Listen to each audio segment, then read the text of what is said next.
With sustainability and decarbonization comes a market opportunity for our farmers. They're the ones doing all the work here out in the field to decarbonize these supply chains. So we want to make sure we try and pass as much value back to them so that they are an equitable holder in this future that we're imagining here.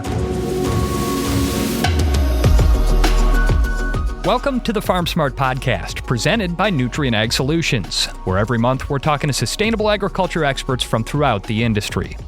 As the leading source of insight for growers on evolving their sustainability practices while staying grounded in agronomic proof, Farm Smart is where sustainability meets opportunity. We don't just talk change, we're out in the field helping you identify the products, practices, and technologies that bring the future to your fields faster. I'm Dr. Sally Fliss, Director of Sustainable Program Design and Outcome Management. And I'm Dusty Weiss, and we're joined now by Justin McAllister, Regenerative Agriculture Lead at the world leader in oilseed processing, Bunge. Justin, thank you for making time. Thanks, Dusty. Glad to be here. So Justin, we're circling back with you folks from Bunge because it was just a little more than a year ago that we announced a big new sustainability initiative with Nutrien Ag Solutions and Bunge, something that was really innovative at the time. But essentially what we've done is we've created this incentive program for growers around 2 soybean crush facilities in the Midwest U.S. to get growers paid for their sustainability practices. And of course, in return for this, Bunge is that much closer to meeting its goals for reducing its carbon footprint. That's the whole thing in a nutshell there. So we've been doing it for a year now. What are the results? How are we feeling about this initiative?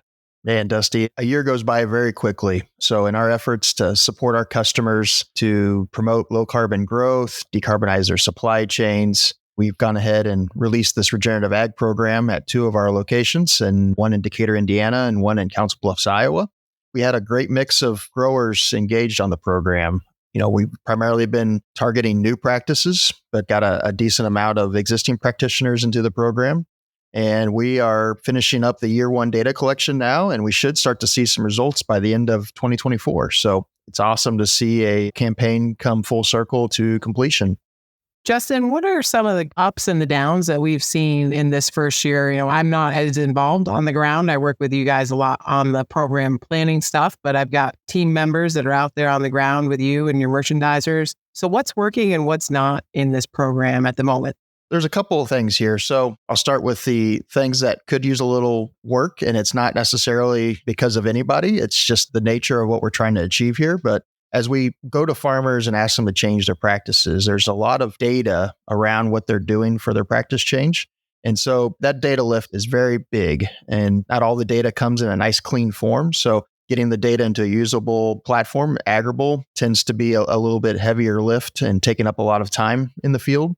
I think also getting farmers to understand why we're doing this and why we're collecting all this data. I think, when you show up to the farm gate and start asking what products they're using and how much they're putting on their field and telling their whole field story, sometimes they tend to shy away from sharing that information, not because it's top secret or anything, but just because they want to know what it's going to be used for. And so as we're trying to tell the narrative around how we're decarbonizing, this data is very important in telling that story and producing these outcomes. So I think we have to be very transparent with our growers to help them understand that aspect of the program, and that this data collection piece is what's core to telling their sustainable story on their farm. Now, Sally, I know this isn't your first rodeo, so to speak, as far as sustainability programs with other downstream partners. Certainly Nutrien Ag Solutions has set up a few of these now. But as you hear Justin talk about what have been, from their perspective, some of the growing pains in the first year of this program, how does that stack up to the other experiences that you've had with other downstream partners? And what are the lessons that you can apply from those previous experiences to getting the program with Bunge into its 2nd, 3rd, and 4th year going down the line here? A couple of different things there, Dusty. Justin mentioned data. I don't know if we've had an episode where we haven't talked about data in the last 3.5 years of recording the podcast, because it is. If we can't show what a grower's done and what the practice changes that they're making, we can't measure that impact. So the data is always the key, and it's always a struggle. We were just having on a previous call today a discussion of, well, can't we just standardize the way we collect field boundaries and tell every grower that if they want to participate, this is the way we're going to collect field boundaries? And we had to have a bit of a discussion about, well, if you do, we we can say we'll only accept field boundaries that we get as shape files or that are in a farm management software system, but then we're going to limit who can participate because not every grower is in the position to have that. We have everything from data coming in from a farm management software system to having to sit down at the kitchen table with a grower, go through a book, have them point a map on the field, outline it. And so really in trying to be as inclusive of every type of producer on the ground, we've got to have lots of options for how that data gets collected. And that's one of the things we've really tried to do here at Nutrien Ag Solutions is offer multiple different pathways, whether it's with our crop consultants or our customer success team or our regional sustainable ag managers, to be there to help the growers understand how to do the data collection and get in the information that we need so we can make those measurements. But that data piece is always going to be critical because without the data, we can't get to those outcomes that Justin mentioned, us being able to measure. Now, I know that the data exchange and the communication over something like this, it's truly a massive effort. In fact, we were kidding around before we started recording here, and Justin said something to the effect of, Sally and I talk about 2-3 times a week. It's almost like we work for the same company now. But Justin, can you remind us a little bit more about Bunge as a company? I mean, this is a company with true scope that really has an opportunity to make a big impact globally here. Yeah, Dusty. I mean, we're a 200-year-old company with extensive experience in originating grains and oil seeds, storing, transporting, processing, selling, and distributing globally. Our global footprint, we're 23,000 employees, 300 plus facilities. 50 of those facilities are oilseed processing facilities. We have 40 plus oilseed refineries, 25 plus ports globally. At the core of our business, we're serving over 70,000 farmer customers through our business. And so I like to think Nutrien is a ag solutions provider. We try to be a solutions provider to the food, feed, and fuel portion of the world. And so, as we're working with our upstream customers, food, feed, and fuel companies, we're trying to provide a solution to them to decarbonize their supply chains, make them more sustainable, and help them meet their environmental goals. At the same time, our unique place in the supply chain, we have a upstream farmer customer that we also have to bring solutions to when they're marketing their grains and oil seeds. So we're trying to provide them with risk management solutions, market opportunities. So with sustainability and decarbonization comes a market opportunity for our farmers. So we're trying our best to provide them a solution so they can participate. One, investing in their farms to make them more sustainable if they're on the fence about making the investment. Hopefully our incentive program can help get them over the hump and make that investment. But also they're the ones doing all the work here out in the field to decarbonize these supply chains. So we want to make sure we try and pass as much value back to them so that they are an equitable holder in this future that we're imagining here. Those oil seeds that come into your processing facilities, they don't just come out as oil. What sorts of products do they go into? We're talking cooking oil, veg oils that will go into the food and energy sectors. We're producing high quality, high protein animal feeds in the form of soybean meal, canola meal, other oilseed meals. From both of those supply chains, we're also making derivatives. I mean, in the oil piece, there's lecithin that mainly goes into food supply chains. We're also a manufacturer of soy protein concentrate, which goes into a lot of these alternative protein food supply chains that are available in the market today. Justin, what are the practices that a grower can implement or already be implementing? As you mentioned, we're signing up growers that are both doing practices already and growers for doing new practices. So what are the practices that can participate in this program? Sure. One thing when we started this journey, we wanted to make sure we had a wide casting of a net to get anything different that a farmer's doing to be more sustainable. Because farmers in the US, they're very innovative. A lot of them have been around for generations. So they're already sustainable, but we can always be better when it comes to sustainability. So we wanted to hear and see what everyone's doing on their farm that's maybe a little different than the what we call traditional in the farming sense. And so we kind of settled on 4 primary categories, but within those categories, there's a lot of flexibility. So first off, it's reduced tillage. If the farmer is moving from conventional to no tillage, but we're also looking at going from conventional tillage to vertical tillage or strip tillage or some sort of variation in the middle there. We're also targeting cover crops. So if the farmer is planting a new cover crop or had planted cover crops in the past, we want to engage them to participate in the program. We also have an offering around rotation diversification. So if they've been producing one crop in the rotation and then they introduce another one, that can be a change. Or if they're a traditional Midwestern corn bean rotation and they introduce small grains or something, we want to engage those growers or provide them an incentive to maybe make the investment to explore that possibility on their farm. And then the last main category is nutrient management. So once again, one reason why we wanted to work with Nutrien Ag Solutions is that you're experts in fertility and solutions around managing crop nutrients better on the farm. And so we want to provide incentives for growers to explore other innovative products, whether it's a enhanced efficiency fertilizer or some sort of product in your portfolio that helps growers cycle their nutrients better. But also, we want to incentivize growers to not over-apply, to make sure that they're monitoring their soil fertility and only applying what the plant's going to need, not overdoing it and then accidentally getting the excess into the environment around them. Now, we're just coming off the first year of this incentive program here, and correct me if I'm wrong, but I believe that only growers in parts of Indiana and Iowa were eligible to participate in this first year because it was those two soybean crush facilities that were going to be implementing it. Given the success that we've seen in the first year, are there any plans to expand the program, either to bring more growers in those areas or branch out to other parts of the geography? Yes, Dusty. I mean, at both of those locations in Decatur, Indiana, and Council Bluffs, Iowa, we're targeting more acres this upcoming year, but we've also expanded it to 3 more facilities in the Eastern Corn Belt. So we've also added Morristown, Indiana, which is in the southern part of the state, and also Ohio. So Bellevue, Ohio, and Delphus, Ohio, as delivery points where participants can participate in our regenerative ag program.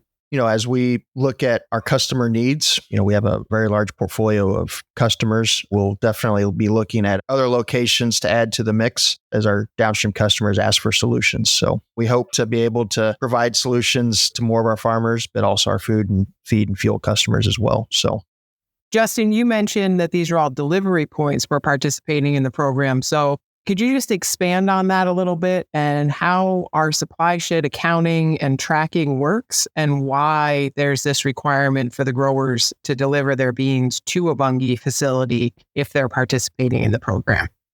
Sure. This all goes back to our downstream customers. We want to provide a very durable outcome solution to them. And so one of our beliefs whenever working within the decarbonization field is we want to have a physical link to the supply chain. Our customers that are buying products derived from their soybeans, they want to have a physical link to the traceability of the sustainable attributes that we're insetting into that supply chain. So in order to show proof that we are connecting these acres that were enrolled in this regenerative ag program, we're able to show the link that the farmer brought the beans to our processing facility, that we processed it into, say, meal or soybean oil, and then contractually delivered that to our customer. So there is a physical link that the decarbonization happened on a field that is in this customer's supply chain. So that's why it's very important here that we're just not making assumptions around the practice entered this customer supply chain. We can actually show traceability, which a lot of protocols out there allow for some flexibility there, but we wanted to have one of the most durable outcomes to deliver to our customers, just because the solutions that we want to provide the best the market has to offer. Well, Justin, it's really exciting to hear that the program is meeting with success, that growers are interested in it, that they're benefiting from it, and that it's expanding out right here. I mean, when you talk about oilseeds, we're talking about upwards of 80 or 85 million U.S. acres that are planted in oilseeds every year. So it's certainly a big footprint in North American agriculture with a lot of room for sustainable innovations here. So we want to dig in a little bit more about that coming up with you after the break here. That's coming up in a moment here on the Farm Smart Podcast.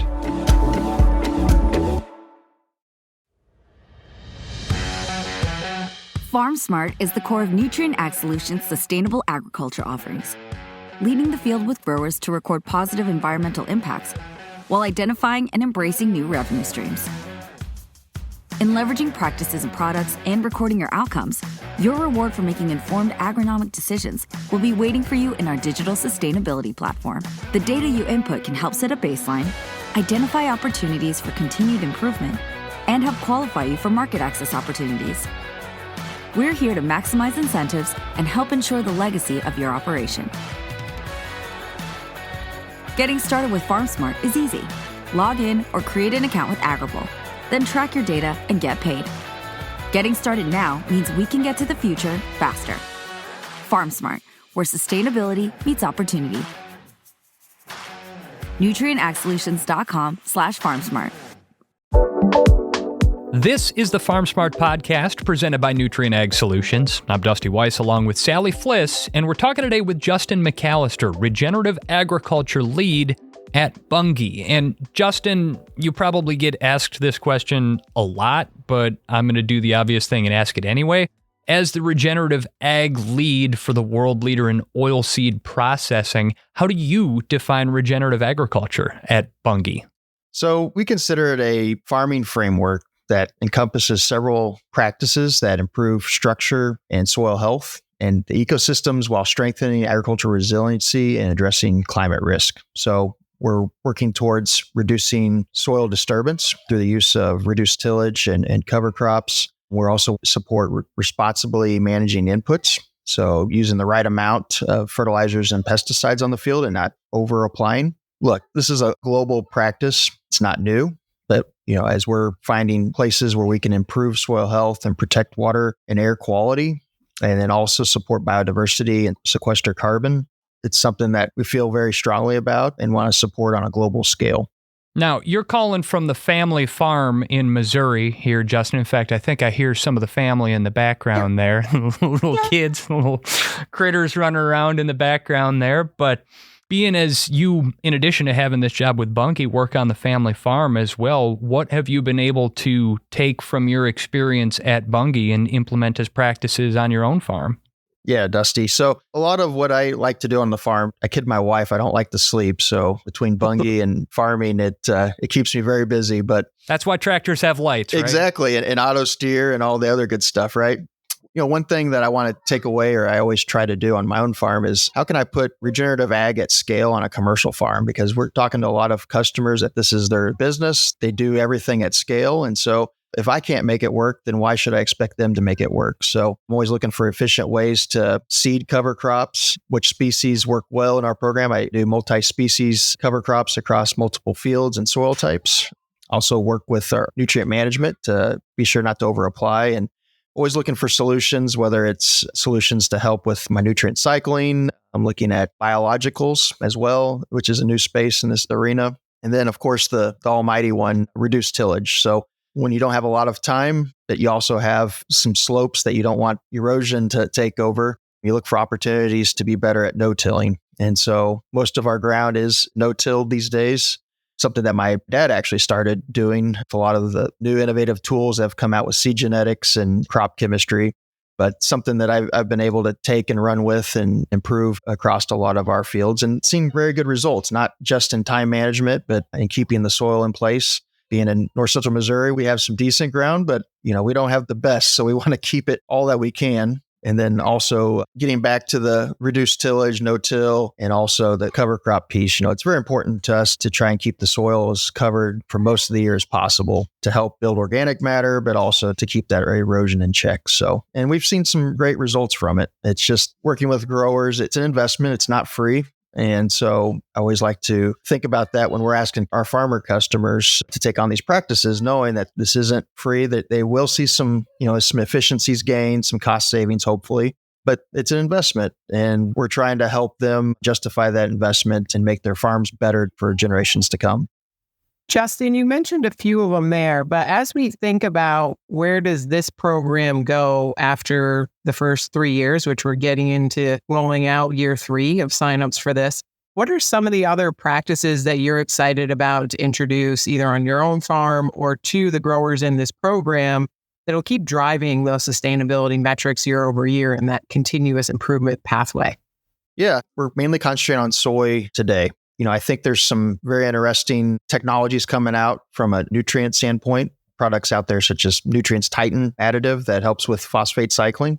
I've seen some good results on my own farm from that product. I think there's a place for it in everyone's portfolio, but also biologicals. I mean, this is a space that we don't know a whole lot about yet. And I think it's going to continue to grow and open up a lot of opportunities for farmers to unlock some secrets in their soil. So adding those products in, but also adding the piece to the program to help farmers understand what's going on in their soil. So doing more analytics, we keep finding new ways to measure the biology that's happening below the surface. And I think growers are going to be able to find a lot of efficiencies as they learn more about what's going on subsurface on their fields. So, I think that's an exciting new frontier within this regenerative ag program. I don't have a timeline yet on when we might be thinking about introducing some of these things, but I think these are some items that we're going to have to definitely consider going forward. And then expanding outside of soy, Bunge's a handler of other grains as well, so corn, wheat. And so as we mature our program and look to provide solutions to our downstream and upstream customers, there's definitely going to be some opportunities for us to start looking to implement programs that would also encompass those crops as well. And then from there, we're a global company, so we're looking at regenerative programs on a global scale in our South American and Europe footprint, and then also definitely looking at Canada as well. Of course, Justin, with a program like this, finding new participants, finding growers who want to be a part of it is a really key part of the battle here to making progress. And when you're in your first year like this, I would imagine that it's kind of an uphill slog here. How do you go about finding new participants in the program? And is it going to come to a point when instead of going to the growers on this, the growers are going to be coming to you, do you think? How far out from that are we? So at all of our locations, our merchandising staff has great relationship with our farmers. They know more than just trying to buy their grain and oil seeds. They know their family, they know where they live, reside, what they do in their communities. So we feel like we know a lot of our growers very well. So, in the first year, it was actually fairly easy to put together a quick list of growers that we know would be interested in trying this new opportunity that we had to provide to them. But alongside just our own merchandising staff, Nutrien has a great, very similar approach to the communities that they work and operate in. Their agronomists know their customers very well. In a lot of cases, we have the same customer. So between both of our organizations going out, engaging growers, it was actually fairly simple to go and identify those growers. Anytime that we're trying to do something at scale, there's a lot of moving parts. So there's always some growing pains, but I feel like we're on the right track. And I think years 2, 3, 4, we're going to keep going out and engaging growers. But, along the way, we did have a few growers that actually reached out to us that wanted to participate. And even first-time participation farmers have come back to us to re-enroll. And they come back with a long list of questions. How can I stack this program with other available programs in the market? They want to know or have some input on some of the ideas they have that they're thinking about implementing a different practice on their farm and how that's going to impact their participation in the program. So a lot of really great conversations that we're really excited to have with growers, and hopefully we keep having more of them. Yeah, these programs aren't simple, Justin. I think that's probably the biggest thing we've learned.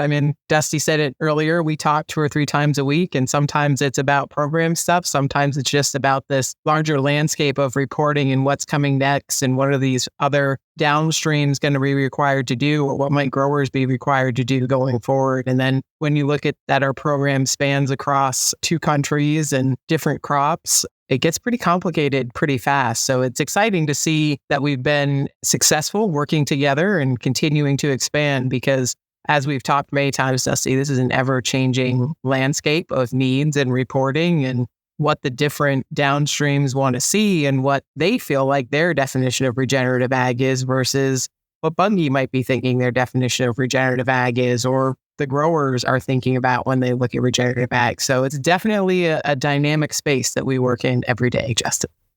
Well, and it sounds like word is starting to get out, too. And we always say on this program that the fastest way to get people to adopt new changes is to get their neighbors to adopt the new changes. And so certainly as folks are out there participating in this program, seeing the benefits from it, seeing the revenue from it, I would imagine that before too much longer here, they're going to be beating down your door, Justin. But to those ends, if I'm a grower, I'm listening to the podcast right now, and I'm sitting here looking ahead to 2025 and thinking, yeah, that might be something I'd be interested in. How do I go about getting involved?